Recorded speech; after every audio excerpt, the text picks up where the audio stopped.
In order to reduce prejudice through education, a comprehensive, research-based model that can be self-assessed using criteria is needed. If one draws together the criteria for prejudice reduction that research in social psychology, cognitive psychology, and educational theory have tested, and if we add to this the literature on critical thinking, as well as real-life examples of institutional practice, we arrive at the following model. I've put forward in this book 4 attitudes that should be developed in individuals through 2 institutional conditions. So the 4 attitudes are: understanding beyond the other. The history lessons that we teach must give our students a sophisticated, detailed understanding of the contemporary geopolitical world. There must be emphasis on those wars, instances of foreign policy, and neo-colonial dynamics that explain the situation we are in today. We need to study literature that breaks away from cliches of culture and identity. Students should be left with an understanding of culture that is nuanced and pluralistic. Critical thinking. That's a second individual attitude we need to develop.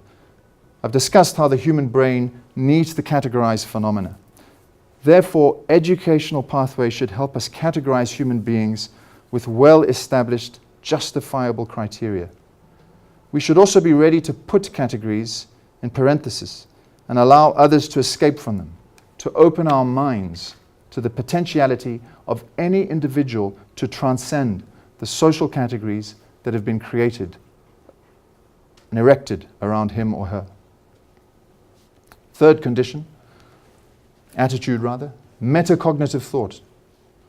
An education that pushes students to understand the extent to which their own thinking is partial and fallible, from a neurological and cognitive point of view, but also in terms of the oversimplification of the other through media, through language, symbols, cultural transmission, and historical narratives. One needs to fold back one's own thinking, stand outside of one's thinking, look at it from afar, and then reach back into our deepest convictions and question. And the last individual attitude is empathy, which I've already spoken about. These 4 attitudes should be developed through 2 institutional conditions. The first is the contact hypothesis. I've already explained what that is.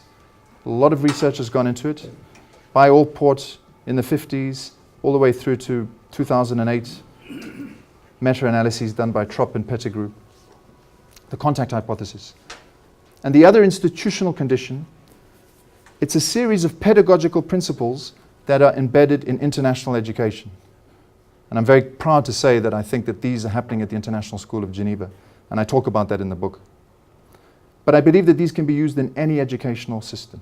They involve service learning, bilingualism, or plurilingualism, the study of world literature, the study of international humanities, inquiry-based learning, reflection, concepts-based learning, theory of knowledge.